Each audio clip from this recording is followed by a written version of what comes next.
Hello दोस्तों, कैसे हैं आप लोग। उम्मीद करते हैं सभी अच्छे होंगे। जैसा कि आप सभी को पता है, जब से आयोग ने आंसर की जारी किया है तब से बहुत सारे क्वेश्चनों में डाउट रहा है और आप सभी भी चैलेंज करना चाहते हैं बहुत सारे क्वेश्चनों पर।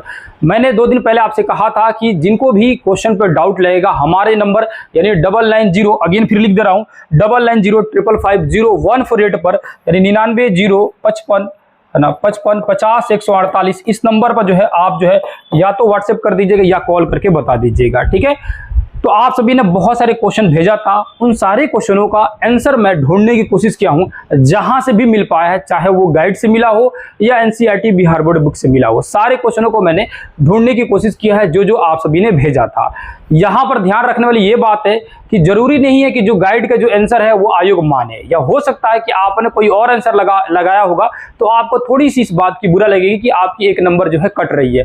तो याद रखिए, मेरे कहने से या कोई भी साक्ष्य दिखाने से ना ही एक नंबर आपका कटेगा और ना ही एक नंबर आपको एक्स्ट्रा मिलेगा। इस बात को ध्यान रखिएगा, जब तक आयोग जो है डिसाइड नहीं कर लेता है कि नंबर ये मिलेगा या ना मिलेगा या सही क्वेश्चन कौन सा है, कौन सा आंसर सही है, तब तक किसी के कहने से कुछ नहीं होता है। तो आप बात को धैर्य रखिएगा और ये जो भी आंसर मैं दिखाऊंगा इसके दिखाने के बाद भी आपको डाउट लगेगा कि नहीं, ये जो आप आंसर दिखा रहे हैं ये गाइड भी गलत बोल रहा है या ये बुक भी सही नहीं बता रहा है, तो आप बेधड़क फिर इसी नंबर पर व्हाट्सएप कर दीजिएगा कि ये वाला क्वेश्चन हमें सही नहीं लगा या ये वाला क्वेश्चन जो है अभी भी मुझे डाउट लग रहा है।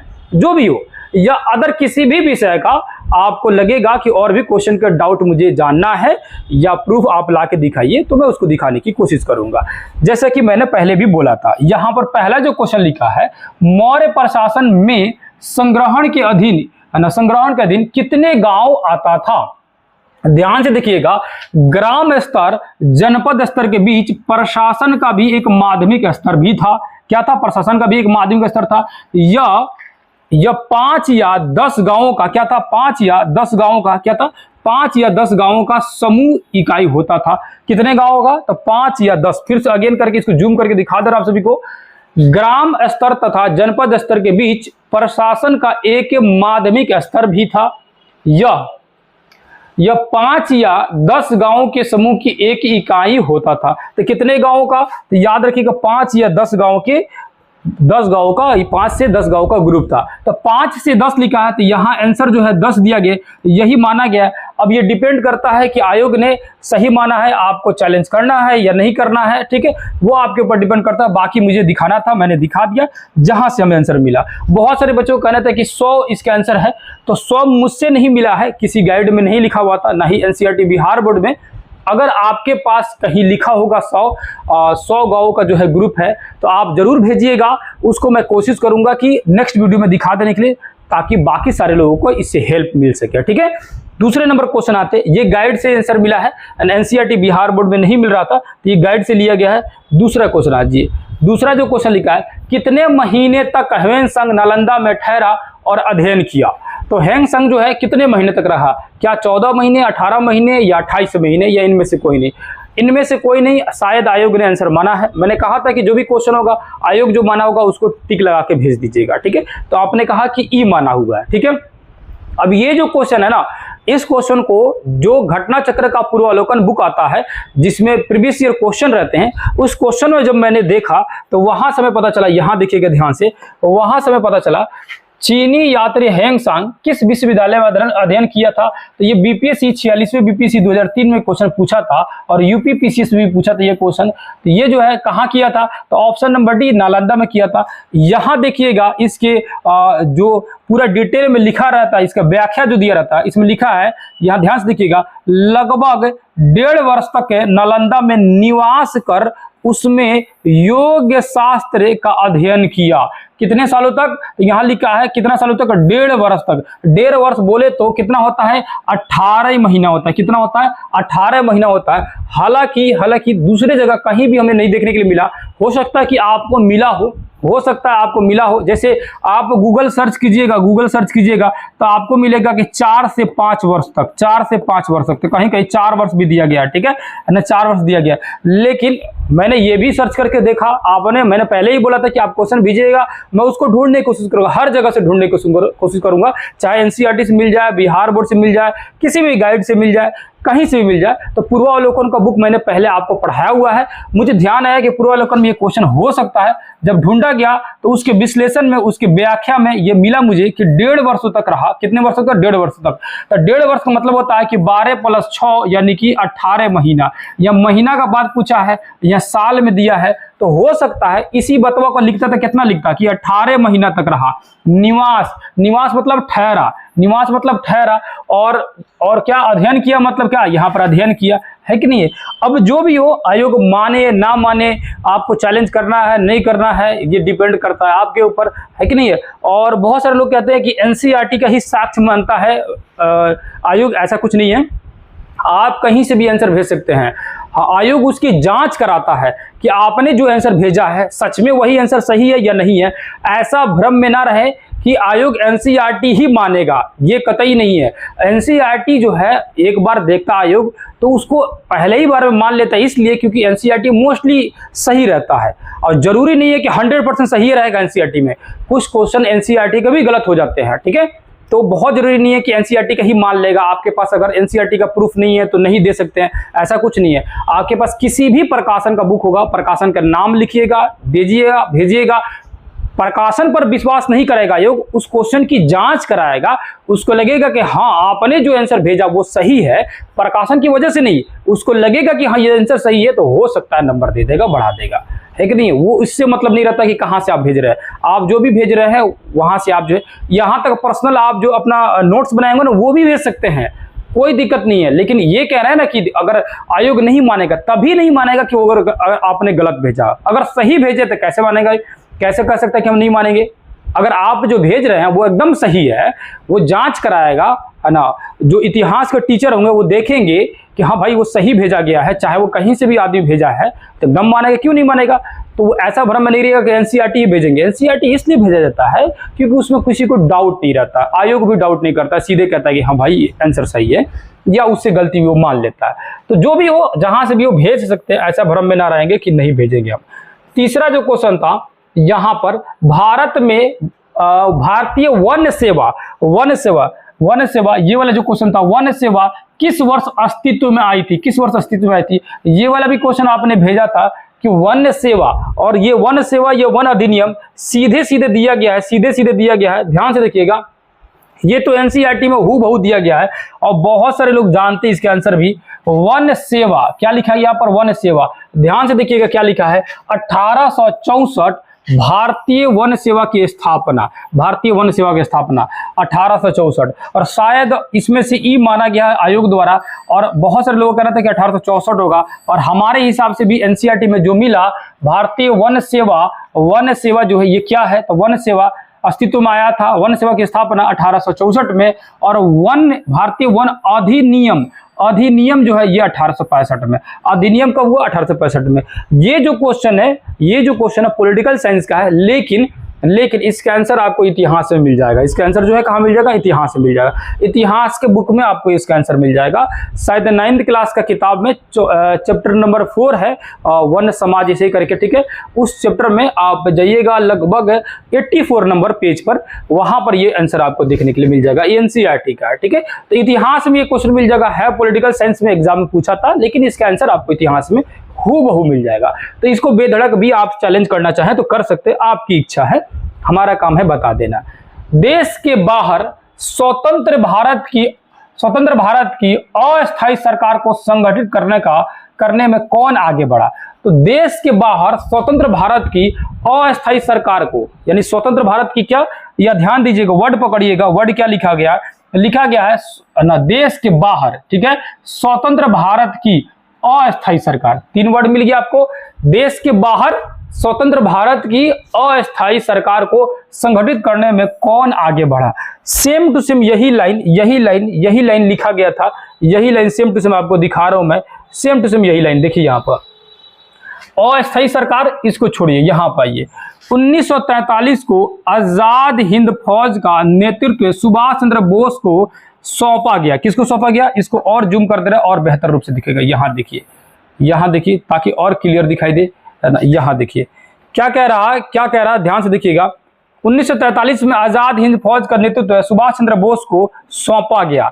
21 अक्टूबर 1943 को सुभाष चंद्र बोस ने सिंगापुर में स्वतंत्र भारत, आगे वर्ड स्वतंत्र भारत की अस्थायी सरकार, किसका अस्थायी सरकार का गठन किया, अस्थायी सरकार का गठन किया। ये जो क्वेश्चन का आंसर यहां से ये मिला, स्वतंत्र भारत की अस्थायी सरकार का गठन किया 1943 में सुभाष चंद्र बोस ने। किसने किया? सुभाष चंद्र बोस ने किया। ठीक है, हालांकि इससे पहले है ना रास बिहारी बोस भी थे, राजा महेंद्र प्रताप थे। देखिए यहां पर यह मतलब नहीं है कि स्वतंत्र भारत मतलब हो गया कि देश आजाद हो गया था तब, देश आजाद हो गया था तब सुभाष चंद्र बोस कहां थे, है कि नहीं। इसका मतलब ये नहीं है, वो सेंटेंस लिखा गया कि स्वतंत्र भारत की स्वतंत्रता के लिए एक तरह से स्वतंत्र भारत की अस्थायी सरकार की स्थापना की गई है। ये नहीं है कि 1947 के बाद की बात की जा रही है, ऐसा नहीं है, 1947 से पहले की ही बात हो रही है। ठीक है, इस क्वेश्चन का मतलब ये ना निकाल दीजिएगा स्वतंत्र भारत का मतलब कि भाई आजादी की बात की कही जा रही है, ऐसा नहीं है। ठीक है ना। अस्थायी सरकार जो है, स्वतंत्र भारत की अस्थायी सरकार का गठन किया गया था 1943 में, आजादी से पहले ही। ठीक है, समझा गया ना। इस बात को याद रखिएगा, ध्यान रखिएगा। समझ आ गया आप सभी को। तो यहां से आंसर जो है सुभाष चंद्र बोस होनी चाहिए। हमें लग रहा है कि मोस्टली लोगों ने यही लगाया हुआ है, आप जो है इसका जो है देना चाहते हैं प्रूफ दे सकते हैं। ये है आपका जो है ये जो बुक जो है किस बुक का है, तो याद रखिएगा एक महेश कुमार बंडवाल का बुक आता है, एनसीईआरटी का सार संग्रह, या किसी से भी है ना, जहां से भी दृष्टि का भी आता है सार संग्रह, तो सार संग्रह एनसीईआरटी का ही सार संग्रह है, एनसीईआरटी का, है ना। हो सकता है कि एनसीईआरटी में आंसर मिल जाए, मैंने उस ढूंढने की कोशिश किया, है ना, दूसरे बुक में नहीं मिला, मतलब एनसीईआरटी के 8, 9, 10 में मुझे ध्यान नहीं पड़ा, हो सकता है कि लिखा मुझे ही ध्यान नहीं पड़ा होगा। ठीक है, तो ये जो बुक जो था ना, जो एनसीईआरटी के सार संग्रह, वहाँ इकट्ठा सब चीज दे दिया गया, तो वहाँ ढूंढना आसान रहता है। तो वहां से मैंने इसको ढूंढा और ढूंढने के बाद वो चीजें जो मिला यहाँ पर, इसको मैंने आप सभी को बता दिया। ठीक है, ये चीजें तो ये एनसीईआरटी का सार संग्रह में दिया गया था, सीधे हूबहू ये चीजें। अगला क्वेश्चन आते हैं, अगला क्वेश्चन की बात करते हैं, अगले क्वेश्चन की बात करते हैं। यहाँ जाइए, यहाँ अगला क्वेश्चन है जी, सर्वप्रथम इल्तुतमिश को कहाँ का गवर्नर बनाया गया था? तो इल्तुतमिश को कहाँ का गवर्नर बनाया गया था, आज ये मैं दिखा रहा हूं आप सभी को कि कहाँ का गवर्नर बनाया गया था। यहाँ देखिएगा, आपको सामने दिखाई देगा कि कहाँ गवर्नर बनाया गया था इल्तुतमिश को। तो कहाँ गवर्नर बनाया गया था, तो ये बहुत सारे लोगों का कहना है कि बदायूं का बनाया गया था, लेकिन आयोग क्या माना है? आयोग माना है कि ग्वालियर का। यहां देखिए क्या लिखा है, दिल्ली के तुर्क सरदारों ने बदायूं के गवर्नर इल्तुतमिश को दिल्ली आने के लिए आमंत्रित भेजा। किसके मरने के बाद? जो कुतुबुद्दीन ऐबक है, उसके बाद अगला शासक बनता आराम शाह एक अक्षम अयोग्य व्यक्ति था।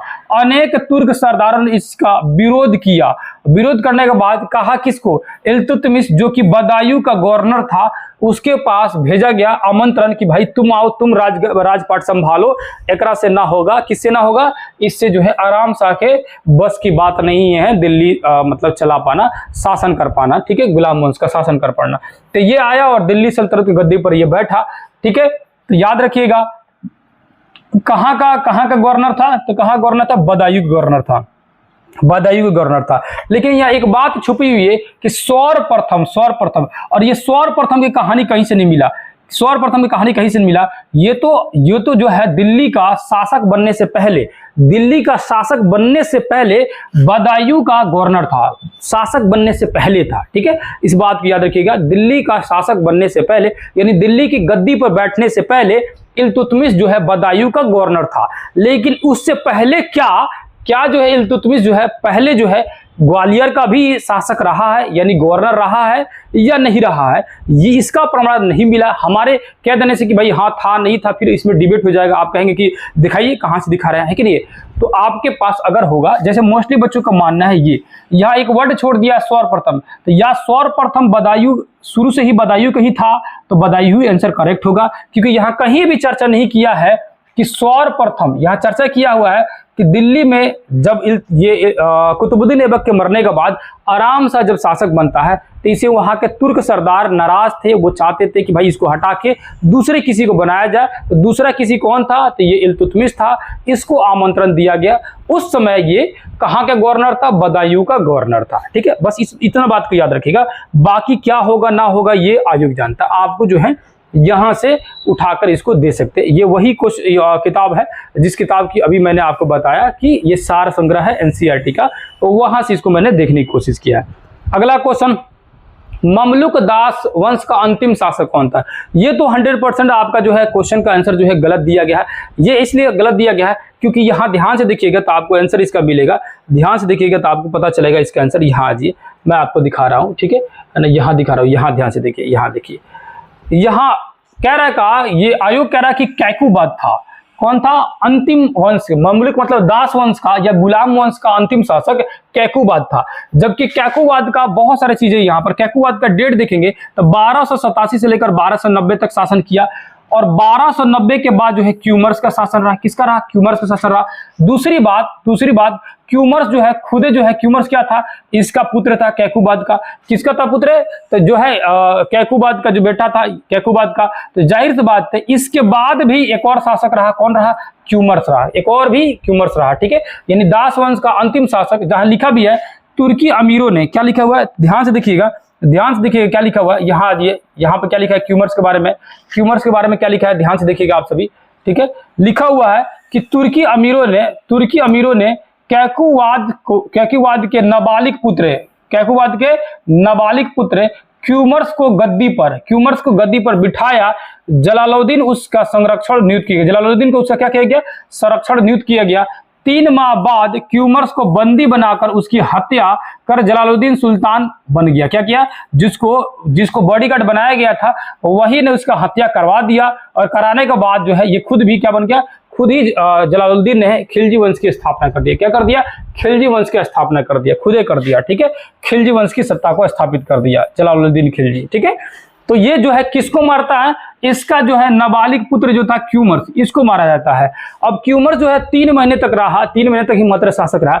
जब आपने नाम की चर्चा किया है क्यूमर्स, तो क्यों नहीं मानिएगा? पहली बात। दूसरी बात, नहीं मान रहा है तो ये तो जबरदस्ती है कि नहीं? या तो इस नाम की चर्चा नहीं करनी चाहिए, इस नाम की नहीं चर्चा करनी चाहिए। हालांकि नहीं भी करता तो जो जानते रहते वो उपयुक्त में से ई लगाते, मतलब कि इनमें से कोई नहीं। और अभी भी जो आंसर दिख रहा है इनको ये ए लगाना चाहिए, क्यूमर्स, है कि नहीं है। अब बहुत सारे बच्चों ने ए लगाया हुआ है, वो चाहेंगे तो दे सकते हैं, प्रूफ साक्ष्य प्रमाण दे सकते हैं। बहुत सारी किताबों में मिल जाएगा, बहुत सारी किताबों में, 1-2 किताब में नहीं, हर किताब में लिखा गया है कि कैकुबाद का नाबालिग बेटा था ये क्यूमर्स, यह मतलब उसका पुत्र था और उसने शासन किया। अब भाई 3 महीना शासन किया तो 3 महीने किया ना जी। इसका जो बॉडीगार्ड था वो खिलजी वंश का जो जलालुद्दीन खिलजी था, भाई इसको मार के बना ना शासक जी। ऐसे थोड़ी है कि इसको मार के बना, कैकुबाद को मार के थोड़ी बना। अगर कैकुबाद को मार के बनता और ये शासक नहीं बनता तब कहा जाता कि अंतिम शासक ये है। भले इसका बेटा रहता लेकिन शासन पर नहीं बैठता तब कह सकते थे। यहां तो लिखा गया है गद्दी पर बैठाया गया। भाई वो 1 दिन के लिए बैठा हो या 3 महीने के लिए बैठा हो, राजा तो बन गया, शासक तो वो भी हो गया, है कि नहीं है। तो यहां बात की जा रही है अंतिम शासक। तो 1 दिन का भी कोई बना होगा तभी भी मान सकते थे कि भाई वो शासक बना ही है, या तो 3 महीने का शासक रहा, है कि नहीं है। अब जो भी हो, आयोग क्यों माना है उसकी मर्जी, और आप लोग को आपकी मर्जी कि आप उसको चैलेंज कर सकते हैं।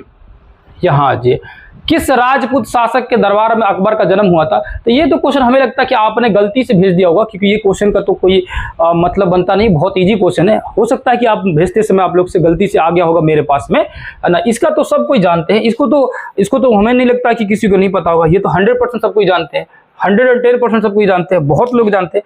अब जिनका भी एक क्वेश्चन आया था आप एक बार ध्यान से देखिएगा, किसी भी किताब में आपको मिल जाएगा कि अकबर का जन्म अमरकोट सिंध के थार जिले में राणा बीर साल के महल में 15 अक्टूबर 1542 को हुआ था। कहाँ हुआ था?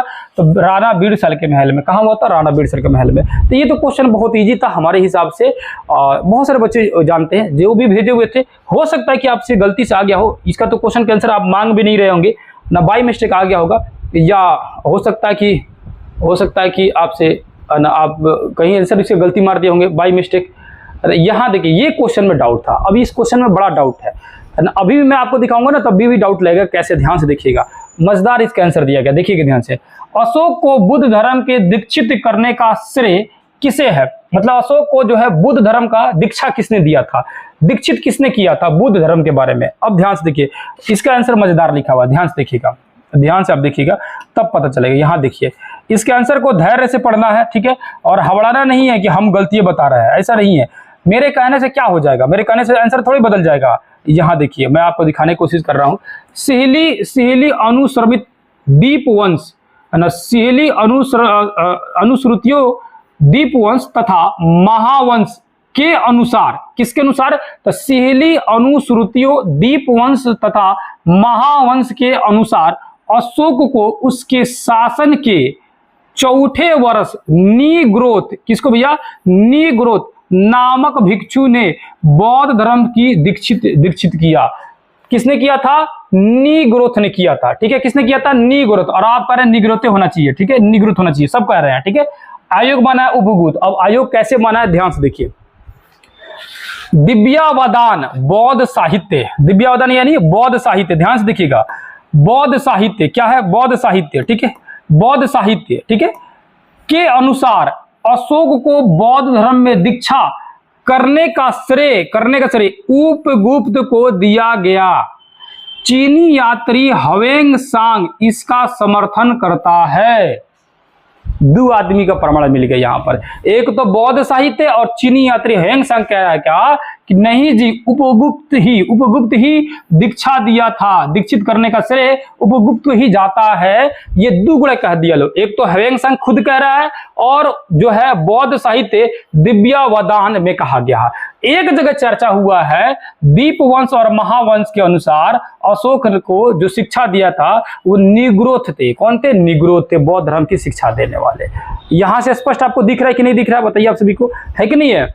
ये दोनों दिया गया। अब आयोग ने इसको माना है, आपके अनुसार ये है, तो आपकी मर्जी है, आप जो है दे सकते हैं साक्ष्य, या कहीं अगर कहीं सिर्फ और सिर्फ स्पष्ट रूप से कहा गया है कि नहीं भाई निग्रोथ ही दिया है, तो मेरे पास भी भेज सकते हैं। मैं यहाँ पर वीडियो बना के सबके पास भेज दूंगा, या ग्रुप में आप लोग ग्रुप में डाल दीजिएगा, सबको फायदा हो जाएगा। या आप अपने से उसको चैलेंज करना चाहें तो कर सकते हैं। मैंने दोनों दिखा दिया, दोनों नाम का ही चर्चा है, दोनों नाम का ही चर्चा है। कहाँ कहाँ चर्चा है, सिहली अनुश्रुतियों में और दूसरा बौद्ध साहित्य में। दोनों आपने देख लिया, दोनों आपने देख लिया। और दूसरा क्वेश्चन देखते हैं, और कोई क्वेश्चन देखते हैं, है ना। और क्वेश्चन हो गया आप लोग कंप्लीट। इतना क्वेश्चन आपने भेजा था, 8 से 10 क्वेश्चन जो है आपने भेजा था जिसके बारे में जानने के लिए। पूरी क्वेश्चन 48 क्वेश्चन, यानी 40 मेन में और 8 जो है जीएस में, पूरा 48 क्वेश्चन एक दिन में आप लोग का, इतिहास का भी, भूगोल का भी, सारे एक एक करके लेके आऊंगा। अभी मेन था कि आपको चैलेंज करना था। आप जो है इसका आंसर ढूंढ रहे थे कि सर कहाँ से इसका आंसर मिलेगा, किस बुक से मिल रहा है, तो याद रखिएगा ये भी जो आंसर मुझे मिला है, ये भी जो मिला हुआ है, ये भी गाइड से ही मिला हुआ है, ठीक है। तो ज्यादातर क्वेश्चन जो है गाइड से मुझे मिला। गाइड से इसलिए मिला, एनसीईआरटी बिहार बोर्ड में हो सकता है कि ढूंढने पर मिलता, लेकिन गाइड में एक जगह दिया रहता है तो थोड़ा ढूंढना आसान रहता है, ठीक है। तो कहीं ना कहीं तो लिखा हुआ था, है ना। एनसीईआरटी बिहार बोर्ड में कोशिश किया, नहीं मिला। जो क्वेश्चन मिला था उसको मैंने दिखा दिया, है ना। बाकी अलग अलग जगहों में लिखे हुए थे, बहुत सारे प्रकाशन में लिखा रहता है। अब प्रकाशन को जरूरी नहीं है कि आयोग मान लेगा, लेकिन ये भी जरूरी नहीं है कि एकदम इनकार कर देगा। जो सही है वो सही है, वो तो जांच कराएगा उसकी कि सही कह रहे हैं या गलत कह रहे हैं, या जो भी साक्ष्य प्रमाण दिए है वो सही दिए या गलत दिए है।